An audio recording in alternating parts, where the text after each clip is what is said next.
اب اللہ پاک جل شانہ کے حبیب نے ایک سوچ دی ہمیں، جس کو میں آپ کو کہہ رہا ہوں، توجہ سے سنیں۔ اللہم اغفر لی، اے اللہ میری مغفرت فرما، ولی والدیہ، میرے والدین کی، وللمومنین، اب سنیں، اب آگے نظام چل رہا، وللمومنین والمومنات والمسلمین والمسلمات، اے اللہ میری جتنے دنیا کے مومن ہیں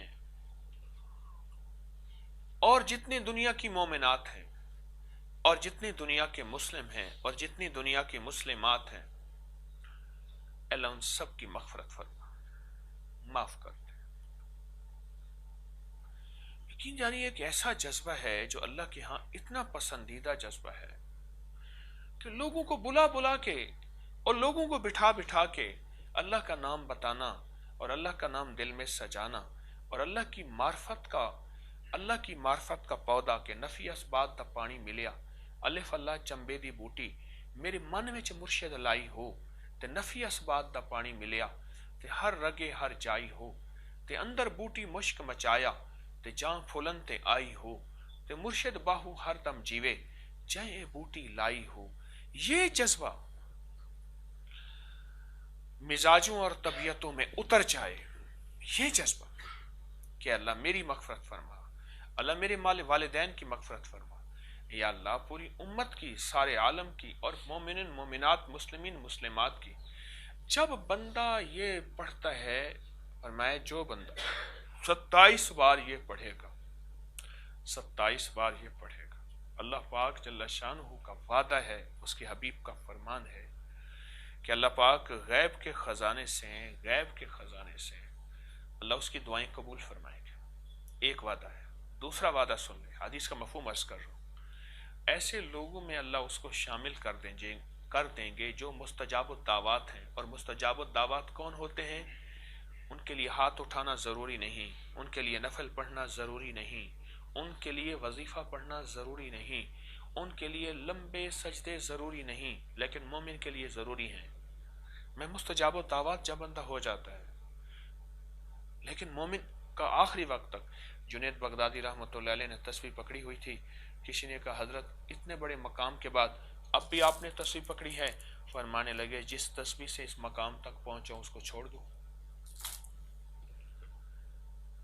میں مستجاب الدعوات کی بات کر رہا ہوں، جب بندہ کے اللہ سے معاملہ، اللہ کے ساتھ رابطہ، خصوصی رابطہ ہو جاتا ہے، پھر ایک نظام اور چلتا ہے۔ وہ نظام یہ ہے، وہ اشاروں میں چلتا ہے۔ مالک بن دینار رحمۃ اللہ علیہ کشتی میں جا رہے تھے، خستہ حال تھا، لوگوں نے کہا بابا ہے اس سے ذرا مذاق کریں اور اس کے ساتھ کچھ ادھر ادھر کی باتیں کریں، تو وہ مذاق کرنے لگ گئے،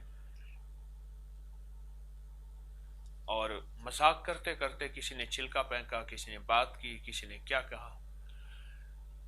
وہ جو کشتی کا کنڈکٹر کہوں کیا کہوں، کشتی کا، وہ جب کرایہ لینے آیا، تو انہوں نے ایک درہم دیا، تو اس نے کہا بابا یہ کھوٹا ہے، اس نے اٹھا کے پھینک دیا، حالانکہ وہ کھوٹا نہیں تھا۔ اس نے کہا سارے مذاق کر رہے ہیں، اس مذاق میں بھی اپنا حصہ ملا لوں۔ اب اٹھا کے انہوں نے کہا اس کو نیچے پھینک دو سمندر میں۔ یہ لوگوں کو کھوٹے سکے دیتا ہے، زہری شکل فقراء درویشوں جیسی ہے، اولیاء جیسی، اللہ والوں کی جیسی۔ اب جب انہوں نے دیکھا نا کہ آپ اٹھا کے پھینک رہے ہیں، بس ایسے اوپر دیکھا، کچھ بھی نہیں کیا، ایسے اوپر دیکھا۔ یہ ہے مستجاب الدعوات۔ میں ایک صرف مستجاب الدعوات کا میں آپ کو ایک واقعہ سنا رہا ہوں۔ یہ ہے مستجاب الدعوات، بس ایسے اوپر دیکھا، اوپر دیکھ کے نا تو کشتی کے چاروں طرف مچھلیاں منہ میں درہم لے کے آ گئے، ایسے دیکھ کے کہنے لگے یہ درہم میرا ہے، باقی نہیں ہے، اور کہا یہی تھا درہم، اور وہ حیران ہو گئے، اور وہ خادم سارے پاؤں پڑ گئے کہ حضرت معاف فرما دیں، ہم نے آپ کے مقام کو پہچانا نہیں تھا۔ جو یہ دعا پڑھتا ہے، میری بات غور سے سنیں، اللہ پاک جل شانہ اس کو مستجاب الدعوات بنا دیتے ہیں۔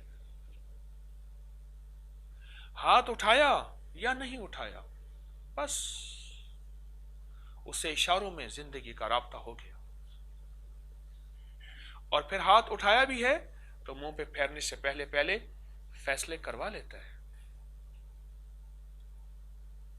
وعدہ ہے جو اللہم اغفر لی ولوالدی وللمؤمنین والمؤمنات والمسلمین والمسلمات 27 بار، صرف 27 بار پڑھے گا وہ ان لوگوں میں شامل ہوگا جو مستجاب الدعوات ہیں، یعنی مستجاب الدعوات بس یوں اللہ سے کہیں گے اور اللہ کر دے گا۔ وَمَن يَتَوَکَّلْ عَلَى اللَّهِ فَهُوَ حَسْبُهُ۔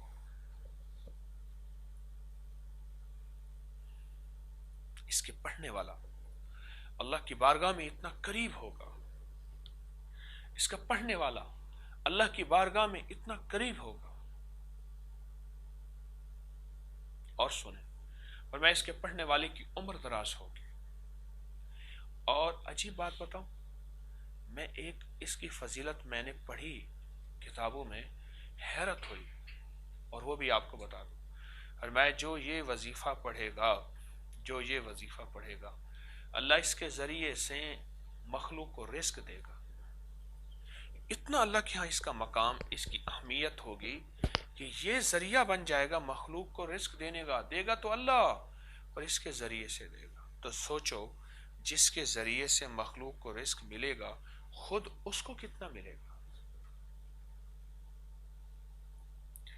رمضان کی مبارک گھڑیاں، مقدس گھڑیاں، بہت محترم گھڑیاں، ان مبارک مقدس اور محترم گھڑیوں میں اگر ہم فیصلہ کر لیں، آپ ساری تسبیحات پڑھیں جو آپ پڑھتے ہیں، آپ تلاوت کریں، آپ تہجد پڑھیں، آپ روزہ رکھیں، آپ قرآنوں کے قرآن ختم کریں، جو معمولات، جو تسبیحات، جو اذکار آپ کے ہیں ضرور کیجئے، لیکن کوئی ایک چیز ایسی ہو جو خصوصی ہو، اور جس کو میں ٹارگٹ بنا کے، نشانہ بنا کے، کہ میں نے اس کو روزانہ اتنا پڑھنا ہے، اور اس کے ذریعے سے اللہ سے اپنے مسائل دنیا آخرت کے حل کروانے ہیں۔ اس کی ایک اور برکت میں نے دیکھی ہے اس وظیفے کی، اور میں سالہ سال سے بتا رہا ہوں، اس وظیفے کی ایک اور برکت دیکھی ہے، وہ یہ برکت دیکھی ہے، وہ یہ برکت دیکھی ہے کہ جو شخص اس کو پڑھے گا، جو شخص اس کو پڑھے گا، اللہ اس کی نسلوں کو فقر سے بچاتے ہیں، غربت سے بچاتے ہیں، تنگ دستی سے بچاتے ہیں۔